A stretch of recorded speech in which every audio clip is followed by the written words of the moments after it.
بسم اللہ الرحمن الرحیم۔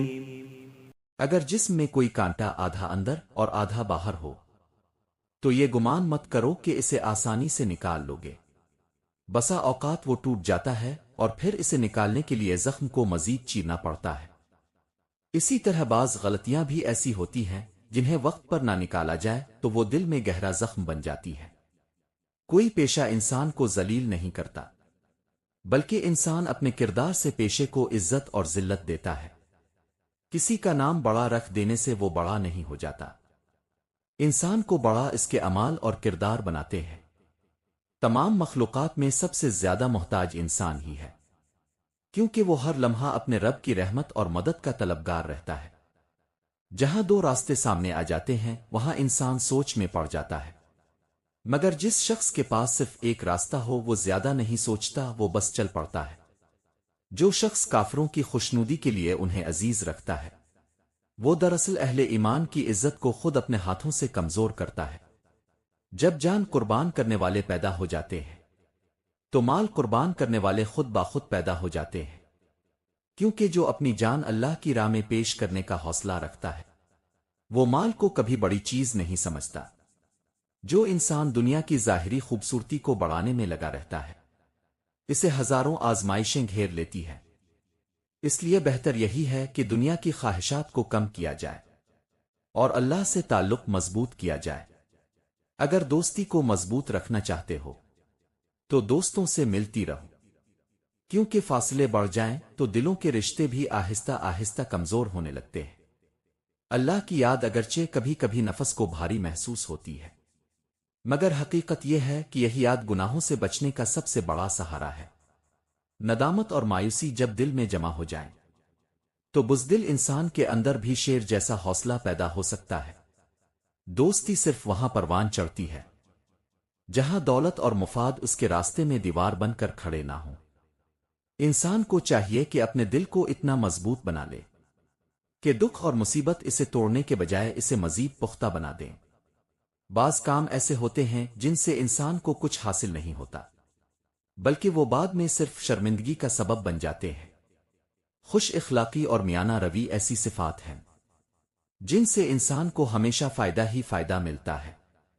انسان کا وجود دودھ کی مانند ہے، جیسے دودھ کے اندر دہی اور مکھن اور گھی کی صلاحیت پوشیدہ ہوتی ہے، ویسے ہی انسان کے اندر نفس بھی ہوتا ہے، قلب بھی ہوتا ہے اور روح بھی ہوتی ہے، اور ایک باطنی راز بھی ہوتا ہے۔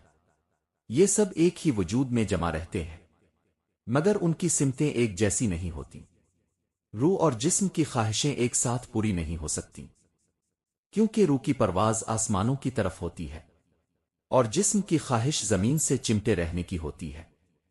جب تک انسان صرف جسم کی خواہشوں میں قید رہے گا روح اپنے اصل مقصد تک نہیں پہنچ سکتی۔ چاندنی رات میں چاند کو کتوں کے بھونکنے کا کوئی خوف نہیں ہوتا، کتے اپنا کام کرتے رہتے ہیں اور چاند اپنی روشنی بکھیرتا رہتا ہے۔ اسی طرح عظیم انسان تنقید اور شور سے نہیں گھبراتا، وہ اپنا کام جاری رکھتا ہے۔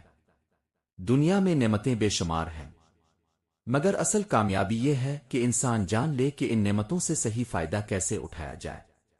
یاد رکھو کہ بہترین لقمہ وہ ہے جو آخرت کے لیے محفوظ رکھا جائے، کیونکہ دنیا کا ہر ذائقہ ختم ہو جاتا ہے مگر آخرت کا اجر باقی رہتا ہے۔ اسلام چار طرح کے لوگوں سے دوری اختیار کرتا ہے۔ ایک وہ جو بھلائی کو پہچانتا ہے مگر اس پر عمل نہیں کرتا، دوسرا وہ جو ایسے کام کرتا ہے جس کا علم ہی نہیں رکھتا، تیسرا وہ جو بھلائی کو پہچاننے کے باوجود اسے حاصل کرنے کی کوشش نہیں کرتا، اور چوتھا وہ جو دوسروں کو علم حاصل کرنے سے روکتا ہے۔ جو شخص صبر کا دامن مضبوطی سے پکڑ لیتا ہے وہ آخرکار کامیابی کی منزل پا لیتا ہے۔ جس دل میں عاجزی اور انکساری اور اللہ کے حضور آنسو نہ ہوں وہ دل رحمت الہی سے محروم رہ جاتا ہے۔ دنیا ایک سرسبز باغ کی طرح ہے جو اپنے حسن سے دلوں کو لبھاتی ہے اور انسان کو اپنی طرف کھینچتی ہے، مگر یاد رکھو یہ باغ ہمیشہ کا نہیں ہے۔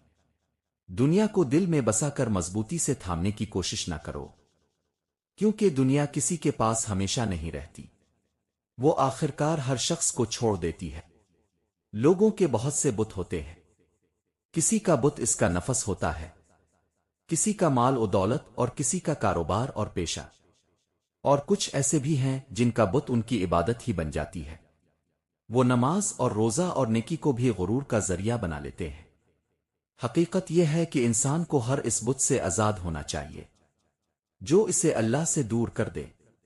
محبت دراصل دل کی وہ بے قراری ہے جو محبوب کی طرف سے پیدا ہوتی ہے، اور سچی محبت یہ ہے کہ محبوب کے سوا ہر دوسری محبت دل سے نکل جائے۔ جس انسان کو اللہ نے گفتار بھی عطا کی ہو اور کردار بھی، وہ خوش نصیب ہے، اور جس کے پاس صرف کردار ہو وہ بھی نعمت والا ہے، مگر جس کے پاس صرف باتیں ہوں اور عمل نہ ہو وہ مصیبت میں ہے، اور جس کے پاس نہ اچھی بات ہو اور نہ اچھا عمل، ایسا انسان بدقسمتی کی انتہا پر ہے۔ کچھ لوگ ہمارے قریب ہوتے ہیں، ہمارے ساتھ بیٹھتے ہیں اور مسکراتے بھی ہیں اور بڑی محبت سے باتیں بھی کرتے ہیں، لیکن ان کے دل میں ہمارے لیے خیر خواہی نہیں بلکہ حسد چھپا ہوتا ہے۔ ایسے لوگ اکثر اپنی نیت کو چھپانے کے لیے سیدھے الفاظ استعمال کرتے ہیں اور بظاہر عام سے سوال پوچھتے ہیں، مگر حقیقت میں ان سوالوں کے پیچھے ایک خاص مقصد ہوتا ہے۔ حسد کرنے والا انسان کبھی کھل کر دشمنی نہیں کرتا، بلکہ وہ سوالوں کے ذریعے آپ کی زندگی اور کامیابی اور حالات کو ٹٹولنے کی کوشش کرتا ہے۔ وہ یہ جاننا چاہتا ہے کہ آپ کہاں کھڑے ہیں، آپ کے پاس کیا ہے اور آپ کی کمزوری کہاں ہے۔ اس لیے سمجھدار انسان ہر سوال کا جواب ہر کسی کو نہیں دیتا، کیونکہ بعض سوال صرف معلومات کے لیے نہیں بلکہ دل کی آگ بجھانے کے لیے پوچھے جاتے ہیں۔ آئیے جانتے ہیں وہ 5 سوال جو حسد کرنے والے اکثر پوچھتے ہیں، تاکہ آپ وقت پر پہچان سکیں اور محتاط رہ سکیں۔ نمبر 1، حسد کرنے والا شخص اکثر مسکرا کر یہ پوچھتا ہے کہ آپ کو یہ کامیابی کیسے ملی۔ ظاہر میں یہ سوال تعریف لگتا ہے، لیکن دل کے اندر وہ یہ جاننا چاہتا ہے کہ کہیں اس کامیابی کے پیچھے کوئی کمزوری تو نہیں جسے وہ دوسروں کے سامنے بیان کر سکے۔ ایسے لوگوں کو اپنی محنت اور منصوبوں کی ہر تفصیل بتانا ضروری نہیں ہوتا۔ نمبر 2، وہ بار بار یہ جاننے کی کوشش کرتا ہے کہ آپ کی آمدنی کتنی ہے یا آپ کتنا کما لیتے ہیں۔ یہ سوال بظاہر عام لگتا ہے، لیکن حسد کرنے والا انسان آپ کے وسائل اور آسائشوں کا اندازہ لگانا چاہتا ہے تاکہ دل میں جلتا رہے دوسروں کے سامنے آپ کی باتوں کو بڑا چڑھا کر پیش کرے۔ نمبر 3، وہ اچانک یہ پوچھ بیٹھتا ہے کہ آپ کے گھر کے حالات کیسے ہیں، سب ٹھیک تو ہے۔ اس سوال کے پیچھے اکثر یہ خواہش ہوتی ہے کہ اگر کوئی کمزوری اور پریشانی مل جائے تو اسے آگے پھیلایا جائے۔ حسد کرنے والے لوگ دوسروں کی خوشی سے زیادہ ان کی مشکل سننے میں دلچسپی رکھتے ہیں۔ نمبر 4، وہ یہ جاننے کی کوشش کرتا ہے کہ آپ کے منصوبے کیا ہیں اور آگے کیا کرنے والے ہیں۔ ایسے سوال کا مقصد اکثر یہ ہوتا ہے کہ وہ آپ کے ارادوں سے پہلے ہی آگاہ ہو جائے، کبھی مذاق اڑانے کے لیے اور کبھی راستہ روکنے کے لیے۔ نمبر 5، حسد کرنے والا اکثر یہ کہتا ہے کہ آپ کے پاس اتنا وقت اور سہولت کہاں سے آ گئی۔ یہ سوال دراصل تعریف نہیں بلکہ ایک طرح کا طنز ہوتا ہے، کیونکہ حسد کرنے والا انسان کسی کی محنت کو تسلیم کرنے کے بجائے اسے قسمت کسی اور وجہ سے جوڑنے کی کوشش کرتا ہے۔ یاد رکھیں، زندگی میں ہر سوال کرنے والا خیر خواہ نہیں ہوتا۔ کچھ لوگ سوال اس لیے کرتے ہیں کہ آپ کو سمجھ سکیں، لیکن کچھ لوگ سوال اس لیے کرتے ہیں کہ آپ کی کمزوری تلاش کر سکیں۔ اس لیے اپنی خوشیوں اور منصوبوں اور رازوں کو ہر کسی کے سامنے بیان کرنا دانائی نہیں بلکہ سادگی ہوتی ہے۔ یاد رکھیں، جس دل میں دعا کی طاقت ہو وہاں مایوسی کا سایہ نہیں ٹھہرتا، کیونکہ دعا اللہ کی مدد کا سب سے بڑا ذریعہ ہے۔ دعا کے بغیر زندگی ایک خالی راستہ ہے، لیکن دعا سے بھرا دل ہمیشہ کامیابی اور سکون کی طرف بڑھتا ہے۔ اور آخر میں میری دعا ہے کہ اے اللہ، ہمارے دلوں کو حسد اور کینہ اور بغض جیسی تاریکیوں سے پاک فرما دے، اور ہمیں ایسا صاف دل عطا کرنا کہ ہم دوسروں کی خوشیوں کو دیکھ کر دل سے خوش ہو سکیں، اور کسی کی نعمت کو دیکھ کر ہمارے اندر جلن پیدا نہ ہو۔ اے پروردگار، اگر کسی کے دل میں ہمارے لیے حسد ناراضگی ہے تو اس کے دل کو بھی سکون عطا فرما، اس کے دل کی جلن کو ٹھنڈا کر دے، اور ہمارے درمیان محبت اور خیر خائی اور بھلائی کے جذبات پیدا فرما۔ اے پروردگار، ہمیں اپنی نعمتوں کی حفاظت کرنے کی سمجھ عطا فرما، ہمیں عاجزی نصیب کر اور ہمیں ایسا کردار دے کہ لوگ ہمارے الفاظ سے نہیں بلکہ ہمارے اخلاق سے سکون اور خیر محسوس کریں، اور ہمیں ساری بھلائیاں عطا فرما۔ آمین سما آمین۔